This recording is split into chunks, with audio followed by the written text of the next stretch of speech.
বড়জোড়ার বীরসিংহপুরে মাঠে মুখ্যমন্ত্রীর জনসভা আজ। এই মুহূর্তে আমি রয়েছি বাঁকুড়া জেলার বড়জোড়ার বীরসিংহপুর ময়দানে। আর এই মুহূর্তে চারিদিকে তৃণমূল কর্মী সমর্থকরা ধীরে ধীরে ময়দানে ভিড় জমাতে শুরু করেছে। আর কিছুক্ষণ পরেই রাজ্যের মুখ্যমন্ত্রী তথা তৃণমূল সুপ্রিমো মমতা বন্দ্যোপাধ্যায় এখানে জনসভা করবেন এবং দলীয় কর্মীদের কি বার্তা দেন 26শে বিধানসভা নির্বাচনের আগে সেদিকেই তাকিয়ে রয়েছে দলীয় কর্মী সমর্থকরা। তৃণমূল কংগ্রেসের যারা নেতৃত্ব রয়েছেন আমাদের কেটিভি বাংলার মুখোমুখি হয়ে তারা জানাচ্ছেন যে প্রায় 1 লক্ষ তৃণমূল কর্মী সমর্থক আজকের এই জনসভায় উপস্থিত হবে। আমি একবার সার্বিক চিত্রটা দেখানোর চেষ্টা করব। দলীয় কর্মী সমর্থকরা, দলীয় যারা নেতৃত্ব রয়েছে প্রত্যেকেই আসতে শুরু করেছে এবং তারা প্রত্যেকেই এই সভা মঞ্চে ভিড় জমাতে শুরু করেছে। তোমাকে যেমনটা জানিয়ে রাখবো, 2021 বিধানসভা নির্বাচনে বাঁকুড়া জেলার 12টি আসনের মধ্যে 8টি আসনেই কিন্তু বিজেপি জয়লাভ করেছিল। পরবর্তী সময়ে 2 জন বিধায়ক তৃণমূল কংগ্রেসে জয়লাভ করে। সব মিলিয়ে কিন্তু এই মুহূর্তে তৃণমূল সুপ্রিমো মমতা বন্দ্যোপাধ্যায় সাধারণ কর্মীদের উদ্দেশ্যে কি বার্তা দেয় সেদিকেই কিন্তু তাকিয়ে রয়েছে দলীয় কর্মী সমর্থক থেকে শুরু করে তৃণমূল কংগ্রেসের নেতৃত্বরা।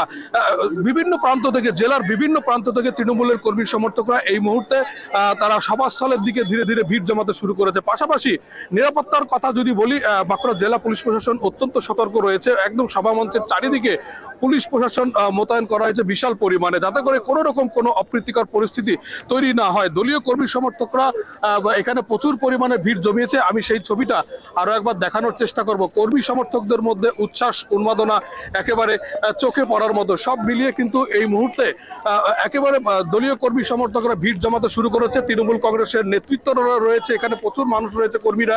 তাদের সঙ্গে একটু কথা বলার চেষ্টা করব, তারা কি বলছেন। দাদা, আর মাত্র কয়েকটা ঘন্টা তারপরেই মুখ্যমন্ত্রী মমতা বন্দ্যোপাধ্যায় সভা করবেন, কি বার্তা দেবেন বলে মনে করছেন? এলাকার ব্যাপক লোক এখানে এসে সমাগম হবে এবং আগামী নির্বাচনে মমতা ব্যানার্জির যে নির্দেশ থাকবে তার দিকে তাকিয়ে আছে আমাদের কর্মীরা প্রচন্ডভাবে উৎসাহিত।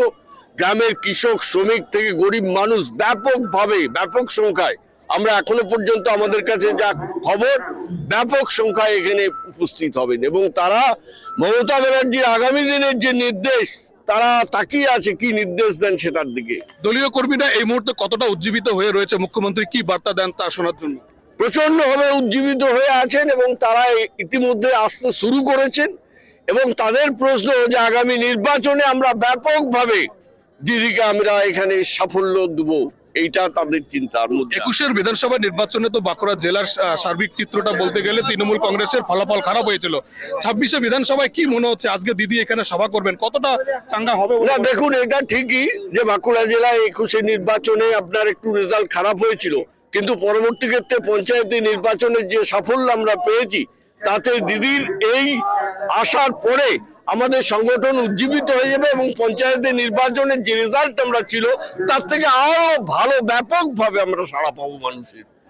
একেবারেই দলীয় কর্মী যারা রয়েছেন, দলীয় যারা নেতৃত্ব রয়েছেন তারা প্রত্যেকেই উজ্জীবিত হয়ে রয়েছেন। আমি আর একটু কথা বলার চেষ্টা করব। আমার সঙ্গে রয়েছে বড়জোড়ার বিধায়ক, বড়জোড়ার যিনি বিধায়ক রয়েছেন অলোক মুখার্জি, তার সঙ্গে কথা বলার চেষ্টা করব। কি বলছেন দাদা, কি মনে হচ্ছে আজকে সভা নিয়ে? আজকে হচ্ছে গাজন দেখেছেন, লাখ লাখ লোকের গাজন। সেই গাজন হবে প্রধান বক্তা আমাদের মমতা ব্যানার্জি। সারা দুনিয়ার মানুষ, ছেলে মেয়ে, বৃদ্ধ, আবাল বনিতা বিজেপিকে আর পছন্দ করছে না বলেই মমতা ব্যানার্জির ডাকে এই ভোট থেকে কোন ঠান্ডায় হাজির হচ্ছেন এবং যে বার্তা উনি দেবেন। আজ থেকে স্টার্ট হয়ে গেল বিধানসভার ভোট। মানুষের ঢল নেমে গেছে অলরেডি। মমতাদি মুখ্যমন্ত্রী, অভিষেক বন্দ্যোপাধ্যায় সেনাপতি। দলীয় কর্মী সমর্থকরা এই মুহূর্তে কতটা উজ্জীবিত? বিরাট। ভোট থেকে লোক এসে দেখেলেন, শুধু তাকিয়ে থাকুন, জাম লেগে যাবে। এসআইআর এর কোনো প্রভাব পড়বে? এসআইআর কোন ফালতু মমতাদের মুখ দেখবে, তৃণমূল কংগ্রেস দেখবে, জোড়াফুল দেখবে, চলো মানুষ এগিয়ে যাবে। কত লোকের সমাগম হবে? 1 লাখ পেরিয়ে যাবে, দেখলে না, 1 লাখ পেরিয়ে যাবে। একেবারেই আরো রয়েছে আমার সঙ্গে, আরো নেতৃত্ব রয়েছে, তার সঙ্গে কথা বলবো। দাদা, কি মনে হচ্ছে আজকে কর্মীরা কি বলছেন? ঐতিহাসিক সমাবেশ হতে চলেছে আজকে বড়জোড়ার বুকে। আমরা খুব নিশ্চিত 1 লক্ষের উপর লোক আজকে সমাবেশে হাজির হবে এবং যে উদ্দীপনা এখানে আমরা দেখতে পাচ্ছি, সকাল থেকে আজ 8টার থেকে লোক আসতে শুরু করেছে। অন্যান্য জেলাগুলো তো আসবে, ঐতিহাসিক সমাবেশ হবে।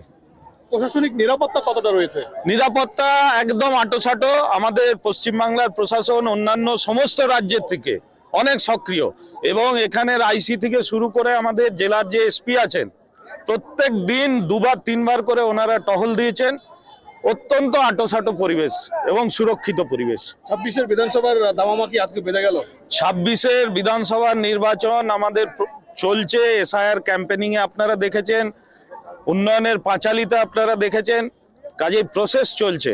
আমরা জিতবো নিশ্চিতভাবে, সেই লক্ষ্যে আমরা এগোচ্ছি। একেবারেই দলের যারা নেতৃত্ব রয়েছেন প্রত্যেকেই আশাবাদী, লক্ষাধিক তৃণমূল কর্মী সমর্থক আজকের এই সভামঞ্চে ভিড় জমাবে এবং 26-এ বিধানসভা নির্বাচনে তৃণমূল আবার পুনরায় ক্ষমতা আসছে। মুখ্যমন্ত্রী মমতা বন্দ্যোপাধ্যায় তিনি চতুর্থবারের জন্য মুখ্যমন্ত্রী হবেন। সব মিলিয়ে আজকের এই জনসভাকে কেন্দ্র করে বড়জোড়ার মাটিতে মুখ্যমন্ত্রী মমতা বন্দ্যোপাধ্যায় পা রাখবে। জনসভাকে কেন্দ্র করে কর্মী সমর্থকরা একেবারে উজ্জীবিত। বাঁকুড়ার বড়জোড়া থেকে সঞ্জীব মল্লিক, কেটিভি বাংলা।